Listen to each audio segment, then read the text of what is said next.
നമസ്കാരം. ഈ ഓണത്തിനിടയ്ക്ക് പുട്ടുകച്ചവടം എന്ന് പറയുന്നത് പോലെയാണ് ഡൽഹിയിൽ നിന്ന് ഇപ്പോൾ പുറത്തു വരുന്ന ഒരു വിവാദം. എൻ പ്രേമചന്ദ്രൻ എംപിക്ക് ഒരു പരാതി.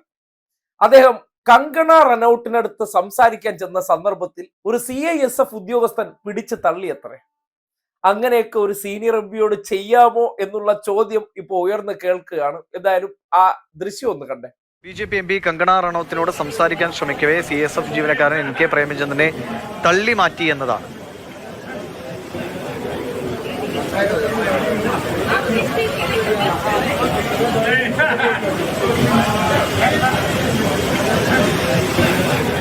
കണ്ടല്ലോ, കേരളത്തിൽ നിന്നുള്ള UDFന്റെ MP ആയിട്ടുള്ള NK പ്രേമചന്ദ്രൻ കങ്കണ റനൌട്ടിനോട് എന്തോ പറയാൻ ശ്രമിക്കുന്നിടത്താണ് നമ്മുടെ പ്രശ്നം ആരംഭിക്കുന്നത്. അതായത് എന്താണ് കങ്കണ റനൌട്ടിനോട് പ്രേമചന്ദ്രന് പറയാനുള്ള കാര്യം? എന്തെല്ലാം പ്രശ്നങ്ങൾ ഈ നാട്ടിൽ നടക്കുന്നു. അതിനിടയ്ക്ക് ഈ മാണ്ഡി എന്നുള്ള ഒരു MP ആണ് കങ്കണ റനൌട്ട്. മാണ്ഡി എന്ന് പറയുന്നത് കേരളത്തിലല്ല, മാണ്ഡി അങ്ങ് ഹിമാചൽ പ്രദേശിലാണ്. അതും പോരാഞ്ഞിട്ടും ഈ കങ്കണ റനൌട്ടുമായിട്ട് കേരളത്തിലെ എന്തെങ്കിലും പ്രശ്നം സംസാരിച്ചതാണെന്ന് പറയാനാണെങ്കിൽ അവർ ഒരു കേന്ദ്രമന്ത്രിയല്ല. സ്വാഭാവികമായിട്ട് ഒരു MP ആയിട്ടുള്ള ഒരു കങ്കണ റനൌട്ട് കടന്നു വരികയാണ്. അവർ അറിയാലോ, BJPയുടെ വളരെ ഫേവറേറ്റ് ആയിട്ടുള്ള ഒരു MP ആണ്, സിനിമാ നടിയാണ്, ബോളിവുഡ് താരമാണ്. ആ നിലയ്ക്ക് റനൌട്ട് കടന്നു വരുമ്പോൾ ഏതോ ഒരു ആരാധകനെ പോലെ സൈഡിൽ നിന്ന് ചാടി വീണ് എന്തോ ഒരു കുശുകുശുപ്പ് നടത്താനായിട്ട് പ്രേമചന്ദ്രൻ ശ്രമിക്കുന്നുണ്ട്. എന്താണ് പ്രേമചന്ദ്ര ആ ഡയലോഗ് അടിക്കാൻ ശ്രമിച്ചത്? കങ്കണ റനൌട്ടിനെ കൊണ്ട് കേരളത്തിൽ എന്തെങ്കിലും സഹായം നേടിയെടുക്കാൻ പറ്റുമോ എന്ന ഏതെങ്കിലും പ്ലാനിനെ കുറിച്ച് സംസാരിച്ചതാണോ? അല്ലാതെ ഈ ഒരു വിവാദം അവിടെ കത്തി നിൽക്കുകയാണ്. ഏത് വിവാദം? അവിടെ ഈ വോട്ട് തട്ടിപ്പുമായി ബന്ധപ്പെട്ട വിവാദം കത്തി നിൽക്കുന്ന സന്ദർഭത്തിൽ കങ്കണ റനൌട്ട് അവർക്ക് പ്രത്യേക സുരക്ഷയുണ്ട്, CISFകാരെ നിയോഗിച്ചു കൊടുത്തിരിക്കുന്നു. വായിക്കിടക്കുന്ന സംഖ്യ നാവ് ശരിയല്ലാത്തത് കൊണ്ട് തന്നെ അവർക്ക് സുരക്ഷാ ഭീഷണി ഉണ്ടെന്ന് പറയപ്പെടുന്നു. അപ്പോഴാണ് സൈഡിൽ നിന്ന് ഒരു സിനിമാ നടിയെ കണ്ടാൽ ഒരു ആരാധകൻ എങ്ങനെയാണോ അതുപോലെ തോന്നിക്കുന്ന രീതിയിൽ കങ്കണ റനൌട്ടിന്റെ ചെവിയിൽ എന്തോ രഹസ്യം പറയാൻ പ്രേമചന്ദ്രൻ മുതിരുന്നു. അതെന്താണ് ആ രഹസ്യം?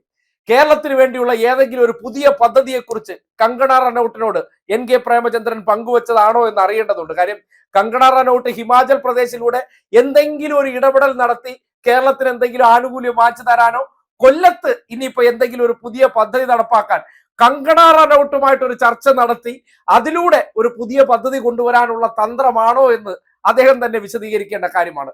ഇനിയിപ്പോ അദ്ദേഹത്തെ മുതിർന്ന MP എന്നുള്ള നിലയ്ക്ക് പിടിച്ചു തള്ളിയതാണ്. കങ്കണ റനൌട്ടിന്റെ അടുത്ത് വരുന്നവരെ പിടിച്ചു മാറ്റാനാണ് അവരെന്ത് ഉദ്യോഗസ്ഥരെയും കൊണ്ട് നടക്കുന്നത്. ഞാൻ MP ആണെന്ന് ആ കൂടെ വരുന്ന ഉദ്യോഗസ്ഥർ അറിയാത്തത് അദ്ദേഹത്തിന്റെ തെറ്റല്ല. കാര്യം കേരളത്തിലെ മാത്രം മുതിർന്ന MP ആണ്. ആ MPയെ ഈ CISF ഉദ്യോഗസ്ഥനെ അറിയണമെന്നുമില്ല. പക്ഷെ എന്തിനാണ് ഈ അനാവശ്യമായിട്ട് സിനിമാ നടിമാരെയൊക്കെ കാണുമ്പോഴും BJP MP ആണെന്ന് മറന്നുകൊണ്ട് അവരോട് ലോഹ്യം പറയാൻ പോകുന്നു എന്നുള്ളൊരു ചോദ്യം പ്രസക്തമാണ്. ഇപ്പോ പ്രേമചന്ദ്രന്റെ അടുത്താണ് സംസാരിക്കാൻ പറയേണ്ടത്. കാര്യം മുതിർന്ന MP ആണ്. ലോക്സഭയിൽ കഴിഞ്ഞ കുറെ കാലമായി മറ്റാർക്കും മാറിക്കൊടുക്കാതെ UDFന് വേണ്ടി ഉറച്ച പോരാളിയായിട്ട് നിൽക്കുന്ന വ്യക്തിയാണ്. അങ്ങനെയുള്ള വ്യക്തി അവിടെ ചെന്നതിന് ശേഷം കേരളത്തിലെ ഏതെങ്കിലും വനിതാ ജനപ്രതിനിധിയായിട്ട് സംസാരിക്കാൻ ശ്രമിച്ചപ്പോൾ ഇത് പറഞ്ഞെങ്കിൽ അവർക്ക് പരസ്പരം മനസ്സിലാകും. കങ്കണ റനൌട്ടിനും അറിയില്ല ഹൂ ഇസ് ദിസ് എന്നുള്ള ആംഗിളിൽ. കാര്യം അവർ ലോക്സഭാ MP ആണ് എന്നുള്ള കാര്യം യാഥാർത്ഥ്യമാണ്. പക്ഷേ ഇദ്ദേഹത്തെയൊക്കെ കാണുകയോ സംസാരിക്കുകയോ ചെയ്യുന്നതൊക്കെ അപൂർവമാണ്. കാര്യം അവർ ലോക്സഭയിലെ അധികം വരാറില്ല.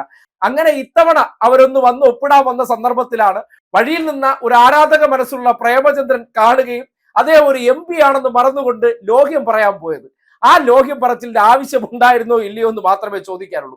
കേരളത്തിലെ ചില മാധ്യമങ്ങളെ കൊണ്ട് എന്നെ പിടിച്ച് തള്ളിയേ, എന്നെ പിടിച്ച് മാറ്റി എന്നൊക്കെ മോങ്ങുന്നത് നാണക്കേടാണെന്ന് മാത്രമേ പറയാനുള്ളൂ. ആവശ്യമില്ലാത്ത കുലസംഘടികളടുത്തൊക്കെ ഇമാതിരി ചെവിയിൽ വർത്തമാനം പറയേണ്ട ഒരാവശ്യവും പ്രേമചന്ദ്രനെ സംബന്ധിച്ചില്ല എന്ന് ഈ നാട്ടിൽ എല്ലാവർക്കും അറിയാം.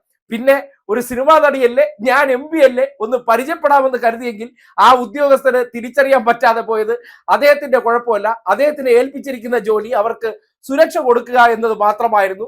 ഞാൻ സീനിയർ MP ആയതുകൊണ്ട് ആ പാവപ്പെട്ട ഉദ്യോഗസ്ഥനെ അറിയണമെന്ന് പറഞ്ഞാൽ ഏതെങ്കിലും ഒരു സംസ്ഥാനത്തെ ഒരു പാവപ്പെട്ട ഉദ്യോഗസ്ഥനായിരിക്കും, നടക്കണമെന്നില്ല. അതുകൊണ്ട് അനാവശ്യ വിവാദങ്ങൾക്ക് പ്രേമചന്ദ്രൻ നിൽക്കണ്ട. ഇമാതിരി ഊളത്തരങ്ങളൊക്കെ കാണിച്ചിട്ട് അത് മാധ്യമങ്ങൾക്ക് മുന്നിൽ വന്ന് കരഞ്ഞു പറഞ്ഞ് എന്നെ അപമാനിച്ചെന്നൊക്കെ പറയുന്നത് ഒരു തരം ഊളത്തരമെന്ന് മാത്രമേ പറയാനുള്ളൂ.